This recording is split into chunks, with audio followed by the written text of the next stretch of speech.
And welcome to Power Wheel, a production of the Transmission Company of Nigeria, TCN.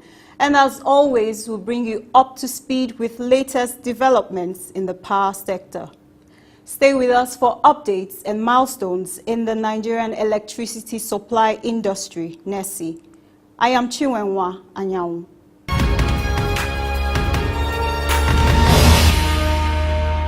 The Republic of South Sudan has declared its readiness to adopt the model the Federal Republic of Nigeria applied as it begins processes to privatize its power sector. The Minister of Dams and Energy, South Sudan, Mr. Diu Matuk Ding, made this declaration when he held a meeting with top officials of the Federal Ministry of Power, Works and Housing and the management of TCN in Abuja recently. He said attaining stable electricity occupies a crucial role in the development of many sectors of the economy, but that many countries do not think that way. With the power, we could be able to develop other sectors. But in most cases, this is not the thinking of many countries. So whenever there is a shortage in the budget line, the cut always comes from power, from electricity. And this led to a big deficiency in providing the electricity to population. He said his team was holding a meeting with the management of TCN so they can share experience on how the value chain of electricity transmission is being run in Nigeria and the model Nigeria used in privatizing her sector. I can see you have a very good team which are, I believe, according to their age, are well experienced. Are well experienced, and they can give us good examples that can help us in the Republic of South Sudan. Addressing the delegates, the Permanent Secretary Power in the Ministry of Power, Works and Housing, Mr. Louis Edozin, at the meeting reiterated government's resolve to attain incremental power in Nigeria, as he said. GDP rises and falls with the availability and cost of power. So I think that is a very important realization, and I'm glad you started off with that comment. On South Sudan's move to privatize its power sector, seeking to model it after that of Nigeria, Edozin said, in Nigeria, we started in the right place. We first had a national conversation and then a law that established the legal foundation of the industry. We passed that law in 2005, and I will commend it to you because it's actually a very well structured law. Okay. And it provides for the immediate transition, the transition of the industry. We started with a state-owned monopoly. The government was responsible for the industry end-to-end, generation all the way to retailing.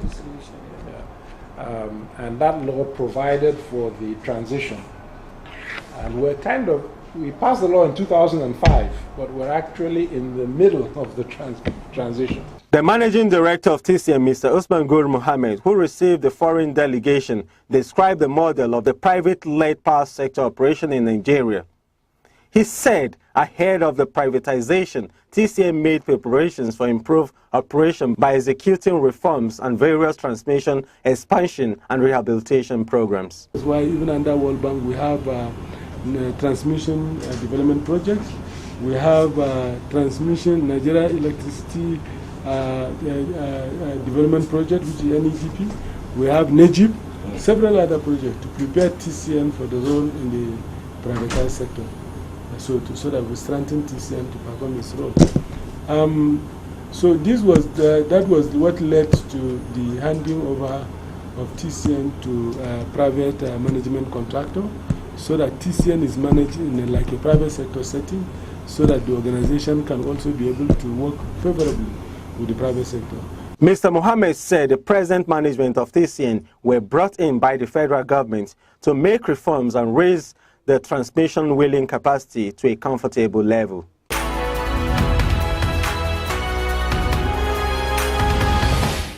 The Kefi transmission substation in Nasarawa State has undergone multiple upgrades in recent times. from a 30 MVA capacity to 90 MVA since it was commissioned in 2008. Senior Manager, Independent System Operation, Mr. Sam Newton-John, in an interview with the Power Wheel crew at the substation, gave insight into this massive upgrade. Mr. Jones said the substation has operated for 10 years and that from 30 MVA transmission capacity, the substation has been upgraded with a new 60 MVA power transformer. We took over 30 MVA as a then, and then we were feeding Kefi, environment, that is the whole Kefi, ASICS, down to Akwanga side, stopped at Garaku. There's a town called Garaku before Akwanga town. So that's a boundary. And then from here to Nasarawa town, extend to all the environs in Nasarawa areas, Nasarawa to those areas, then down to Abuja side, from here to Masaka. He spoke of the impact of a 60 MVA transformer that was commissioned in the substation in January 2018 as part of a nationwide transmission infrastructure upgrade by TCN under the Transmission Rehabilitation and Expansion Program, TREP. Mr. Jones said, the 60 MVA has been added to the present 30 MVA we have. So far so good. We've asked the distribution side to come and evacuate that is the 60 MVA side. So we are still waiting for them. The plant coming to do so. So it's not our responsibility to do that. Speaking about the installation of a capacitor bank at the substation by the Japanese International Cooperation Agency, JICA, this year to improve electricity voltage, Mr. Jones said, we must commend the Japanese people that came with this idea. It's not that we don't know about it really, but initially my government, that is the TCN, they have been working on it side by side before they said the Japanese people came and brought this installation to this station and in Abuja to Atapo station. Honestly, I must be very frank with you, since the installation and the commissioning, and it has been very good because it helps to, stabilize, that is the system voltage. Some electricity users and customers of the Abuja Electricity Distribution Company, AEDC, around Kefi town in Nasarawa State, spoke to Power Wheel about electricity supply situation in the area. Haruna Babangida, a timber shade worker in the town, said, we are getting power, but not as we want it. How regular? Let's say 50%. Okay. Out of 100. Adenirong, a customer who lives in Masaka under the transmission substation supply coverage, reiterated his experience on power supply. For now, I can say that it's at the state of it's average, at least to some extent. There is light. It's satisfactory. How often do you get electricity supply? That is weekly. No, at least there is light every day for some hours. Just few hours they will carry the light. There won't be light, and they will restore it within some period of hours. From January to now, what is compared to before? Okay. What's your take? There is improvement, at least. It's quite different from what we have been using in the previous years. Dan Lamy from Jigwada near Kefi said, with improved power supply, consumers will have the willingness to pay for electricity. They should just find a way of the light to be coming so that the consumer too will be paying the bill, because that's the problem. Once the light is not coming, then the consumer will not be paying back.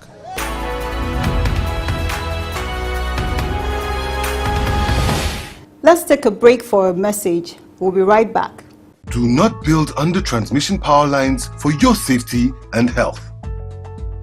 Electricity power lines and substations, either for power transmission or power distribution services, are extremely dangerous when exposed to direct human contact. These power lines and substations transmit electricity that lights up our homes and offices, power our computers, TVs, and refrigerators. On the other hand, the same electricity when exposed is extremely dangerous. It can shock, electrocute, and kill anyone on its way. That is why everyone must adopt safety measures whenever we use or are close to electricity facilities like power lines or substation or transformers. For the safety of the people and animals, governments all over the world have approved way leave or right-of-way of 50 meters for 330 kV power lines and 30 meters for 132 kV power lines, and for 33 kV lines the way leave is 15 meters. People are not expected to be found within this way leave or right-of-way for safety reasons. The lines can suddenly cut and fall to the ground with very disastrous consequences such as fire and electrocution of anybody and destruction of anything, be it vehicle, houses or vegetation on its line. It has also been established that power lines and substation emit electromagnetic fields, EMF, which is dangerous to human health. The World Health Organization, WHO, has warned that people who spend long hours under or close high-tension lines stand the risk of being affected by EMF and be vulnerable to cancer, leukemia in children, miscarriages among pregnant women, and other terrible diseases. It is therefore advisable not to build any structure or operate any business under or near any electricity high-tension lines or substations. TCN wants you to stay alive, stay safe, stay healthy, avoid power lines. This message is from the management of Transmission Company of Nigeria, TCN. You're still watching Power Wheel. With global revolution in technology, the use of information and communication technology, ICT, in the business of electricity transmission has become indispensable for the Transmission Company of Nigeria as it prepares for e-business operation. The Assistant General Manager, AGM ICT Transmission Service Provider, TSP of TCN, Mr. Ahmadu Silas, made this assertion during a training session on ICT training for staff of the company. He said, ICT is a driver to every business in this present technological development age. And so in TCN, we are not left out. Since we want to employ the technology of use of computer, ICT will be very, very important in our business. He noted that the training was for the ICT staff to bring up to speed in their ICT literacy level. We want to prepare them for e-business plan of TCN. We just commenced this program a short while ago. Expatiating further during the training, Mr. Ahmadu said the training will have a great impact on their skills and productivity ahead of the e-business operation platform that the company will begin shortly. When they are trained, they will improve their productivity. It will improve their productivity in the sense that they can now commit more time and effort and automate the process of power wheeling, which is the main goal of TCN. He said the overall ICT training was for various categories of the TCN, especially those who are in the intermediate level of their career. We are having this category for intermediate staff in the level of ICT because these are people who have some experience in the use of computer already but need to improve their level. And you can see them seated already in the class as the class is going on right now. These people already know how to use computer, but they need to upgrade their skill because of the new form of ICT technology they are going to employ. Under the intermediate level, Mr. Ahmadu said 14 staff in the ICT section of the company were being trained. We shall have 2 batches at least before this year runs out. A participant from the project department of TCN, Mr. Kefas Baduku, said the training was quite innovative. ICT is a driving force, you can call it the backbone of any industry that you have to do. It makes your staff to be compliant and to keep up with the current pace of changes in a new changing world. We call our present world computer-driven industry. I think for staff to be impacted, one feels that impact by attending things like this. These things were a bit alien to us, but now they are things which we have our hands on, and there's nothing you can take away from training and retraining. So I benefited a number of things from attending this training class.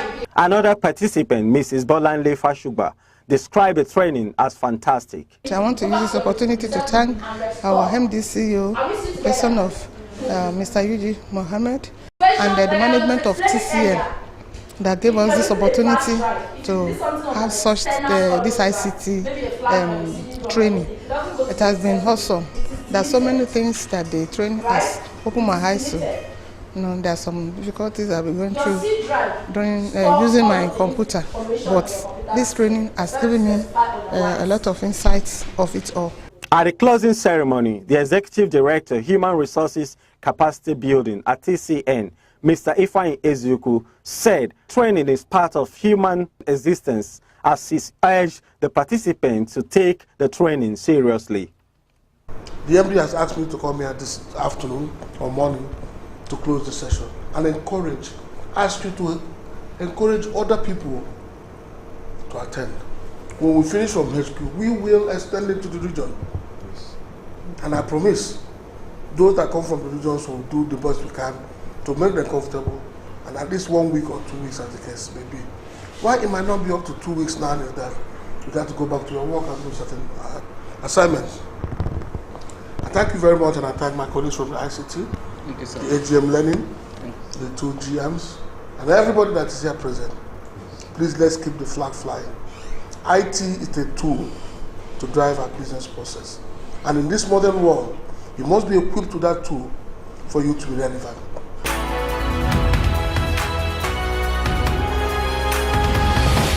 Port Harcourt region of the Transmission Company of Nigeria, TCN, is undergoing several reforms to give it a facelift. The General Manager Transmission in the region, Mr. Solomon Uyouko, discusses the massive projects and achievements in this interview.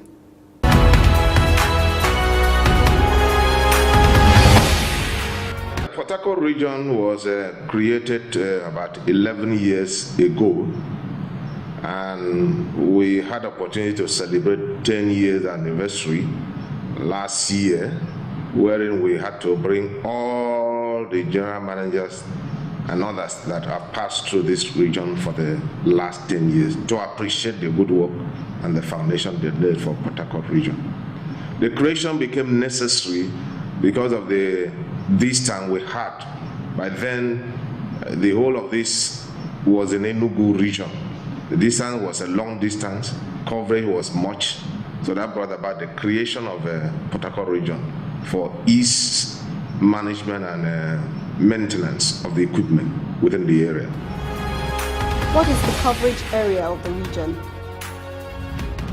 We have 6 states: Akwa Ibom State, Abia State, Cross River State, Imo State, River State, and Bayelsa State. We don't have enough substation required to bring the power to the level we want to.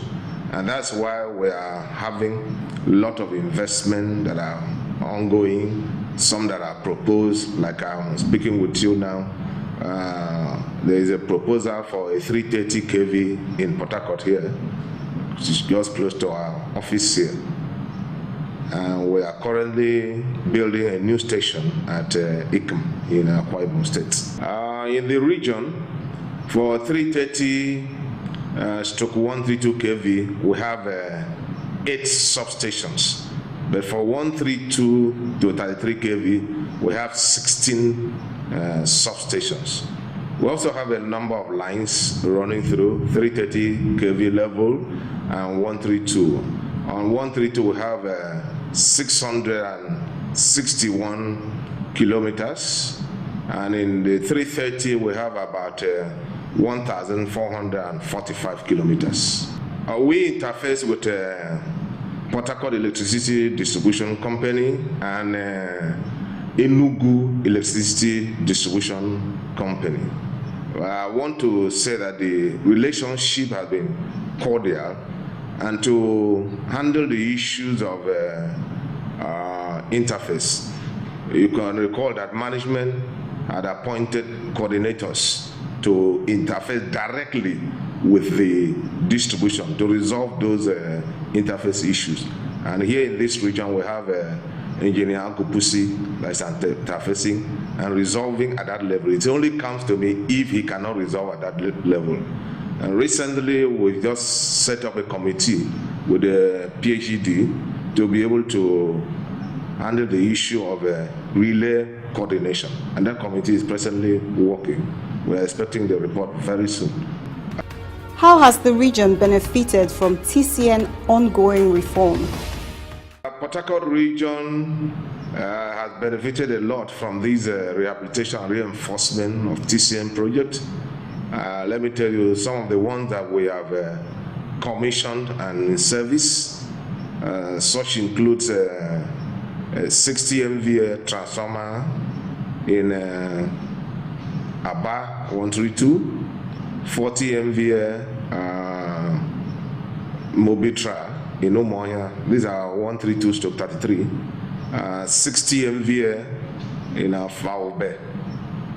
That is in Akwa Ibom State, Uyo to be specific.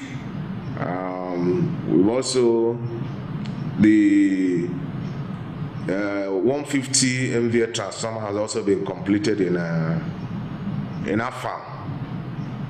That's 150 330/132 in Afam has been completed, and currently we are working taken in Akwa Ibom State a brand new station 2 by 60 MVA 132/33 kVA transformer. So this region has benefited from the ongoing rehabilitation and reinforcement of the substation. And there are other proposed projects that are coming in, like the 100 MVA in Port Harcourt MEM, 100 MVA in Port Harcourt town. The reconductoring or reconstruction, if I want to put it that way, of Onitsha Aloji 330 kV line. Actually, that line is going to be a cord line to help us wheel power from around this area. As you know, we have a lot of generations around this area into the grid. What are the challenging projects in your region? One of the most challenging projects we've executed here is the 60 MVA transformer we installed at Afaobe in Uyo. We were able to deliver that project within 2 weeks, and we had to mobilize from all the region, and also we got support from headquarters to install that transformer, and we were working day and night to be able to meet this up. So for me, that was the most challenging, and we delivered.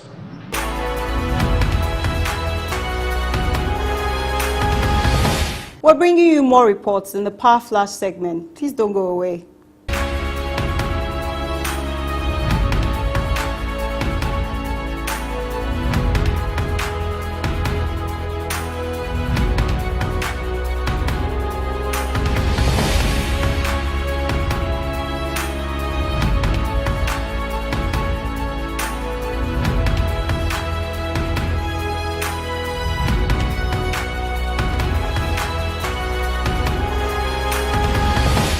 This is where we draw the curtain on today's episode.